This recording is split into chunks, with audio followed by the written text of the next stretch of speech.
Today is May 25th. It's time for another episode of This Week in BJJ.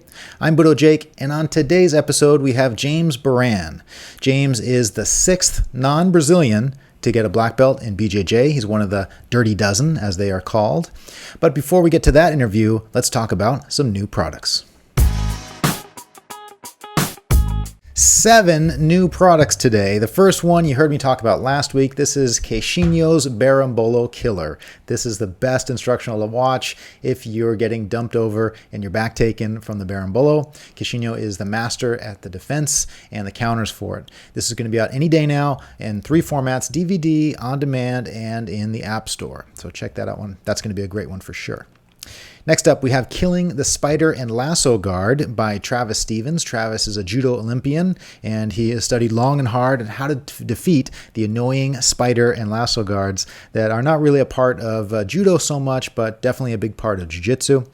And next we have the Half Guard Passing Blueprint by Stephen Whittier, followed by the Butterfly Guard 2 DVD set by Rafael Formiga. Butterfly Guard is a guard that was popular a while back. Marcelo Garcia made it very popular, and now it's not as popular anymore, but still a lot of great things you can do from that, and Formiga is a master of that guard. Travis Stevens is back with the DVD on chokes. This is more the judo style of doing chokes, which may or may not be a little different than the way it's done in jiu-jitsu. Next, we have Killing the Half Guard by Fabio Holanda, all about ways to defeat and pass the half guard. And finally, IBJJF Legal Leg Locks by Jose Varela. There's tons of great leg lock DVDs out there, but many of them involve reaping and involve leg submissions that are not legal in IBJJF tournaments. So if you are a brown belt or lower looking to compete in an IBJJF tournament, this is the best DVD to know what's legal and what's not. So those are the new releases for this week. Now it's time for the interview with James Baran. After the interview, you'll see some really nice techniques on how to pass the scissor leg sweep. Here we go, interview with James Baran. James, thank you so much for having me in today. My pleasure, Jake. It's funny, I drive by your academy almost every day, and it's long overdue for this visit, so thanks again for having me. My pleasure. You have the unique distinction, from what I understand, as being the 6th American black belt. Is that true? Yes, it is. There's some controversy about that. There's some people timing. We didn't really, who was keeping track in those days, really. But I would say probably the top 6 or so, yeah. Does that go to your head? Do you think it's a great accomplishment? Because it is. It's a great accomplishment, but a lot of it was luck, being in Southern California at the right time when the Gracies, first came to California, and having an interest in martial arts, getting the jump on everybody, so to speak. In those days, having a purple belt before the UFC started, you were a god. Right. Now, if you're a purple belt, you're infantry. Right. Right. So yeah. So was it 96 that you got promoted? The black belt was 97, I believe. I'd have to look on in that range, 97, 98. Yeah, I started in 91, so I think it was 98. Okay. August of 98. I remember the scene around that time. I went to the Gracie Academy in 93, right after the first UFC, to get the in-action tapes, to learn more about it. I didn't start training. Did you notice me in Gracie in action too? No. You didn't see me? I was standing in the corner watching the fights at Torrance Gracie. I like to tell people I'm in that. Right. And they say, oh, really, you fought? No, I was just in the corner watching Hoyce and Hoyler do their thing. Mm-hmm. So what year was it when you started? 91. 91, before the UFC. April 91 was my first month, and I just had 25 years anniversary this year. Did you do that? Congratulations. Thank you. Did you do any other martial arts before that? Yes, black belt in Taekwondo, Hapkido. Got into it in college. Now I wonder if you shared formal training. I wonder if you shared the same wrong idea of Brazilian martial arts as I did. I thought, man, for martial arts to be legit, it has to be Asian. Back then, guys that were doing the Brazilian stuff is like... Not so much for me. That wasn't a factor in it. No, actually, no. Just the grappling part was the thing that really intrigued, because I realized that if you get inside somebody, it's, being an ex-football player, right. A lot of times in sparring in Taekwondo or Hapkido, I would revert to my old linebacker days. And when the outside game's not working, I would do things that maybe weren't legal in karate and tackle people, And so I appreciated the clinch, and so that was something I was, really appreciated about the jiu-jitsu. Right.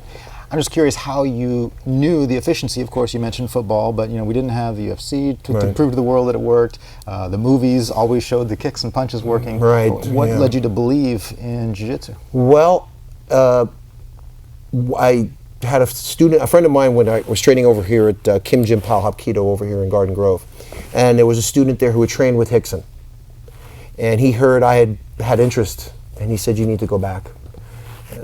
Okay, so one afternoon, another student came in. He was 50, 60 pounds less than me, maybe your size, and I was big strapping football player, thinking I was strong, and he tied me in a knot. And I said, wow, I have to figure out what's going on here. And went to Torrance Gracie, and the demo lessons was with Horion and Hoyler.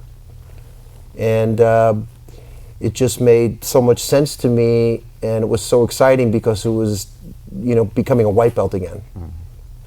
And because at that time I was a black belt in the striking arts. And the rest is history. I just never looked back. Did that make you regret all the time you spent in the striking arts?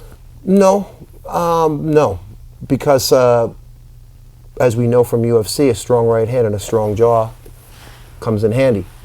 And I think the jiu-jitsu made my striking more confident in my striking. So if I missed and made a mistake, I was prepared. But at the same time, you can't look back at stuff like that because there was no jiu-jitsu. There was no, when I was doing my Hapkido and Taekwondo training, they weren't here. I do regret, there is one regret. 4 years before I moved to Orange County, I was living in Redondo, and I saw the Gracie ad in Black Belt magazine. I made a call and made an appointment when they were still in the garage. Wow. And ended up moving to Newport Beach because of business, blew that off. So I could have almost 30 years now of training. That's the one regret I have, that I didn't start that 4-year jump extra. Because when I started, I was already pretty much of an old man at the time. So, how many years did you spend at the Gracie Academy? With the Gracies, I would say 4. Just about, because when I started there, all 4 brothers were there. And then Hoyler went back to Brazil, and Rickson went to LA. And I was kind of bouncing back and forth between Torrance and Rickson, and ended up staying with Rickson for a while. And so I'd say about 4 years, yeah. Some people criticized them at that time as piecemealing it out and not really showing the complete game. Did you feel that was the case? No. I didn't. I always had a positive experience with the Gracies. I mean, when I see them, Horion and Hoyler and Horion and Rickson, we were great terms, good friends. I never had that problem with them. Or I never had that thought, yeah. And I see the name on the wall, Team Avalanche. Where did the word Avalanche come from? Avalanche came from Rickson. He was watching me spar, and I passed somebody's guard and came down like a linebacker, and he said, Avalanche. And to this day, all the Brazilians, if you say to them, oh, I met James Baran, they might say, who? Avalanche. Oh, okay, we know him. So, yeah, that's where I got the nickname. So I proudly wear that. Thank you, Rickson. After being involved in jiu-jitsu for 25 years now, some people start to lose interest. How do you keep it fresh for yourself? I keep it fresh by trying to keep up with the new moves. The analogy I draw is a doctor, and you got to keep up on your medical updates and your new procedures. And if you don't, your patients are going to suffer. And some of the things that are going, the bolos, and the interesting attacks that are going on now, I have to stay up on it, and that's what keeps me excited about jiu-jitsu. And at the same time, the the basic jiu-jitsu, Brazilian jiu-jitsu self-defense, the Gracie self-defense, to me that's the essence of jiu-jitsu. For the average guy who comes in here, maybe not be a UFC fan, has never rolled in his life, those moves are still magic to him. And it's magic for me to be able to see that look on somebody's face. Or a kid, one of my students, they've had bully problems. In a week, they're gone. And they're happy. And they're confident. That's what keeps me going in the day-to-day. That's what keeps me going.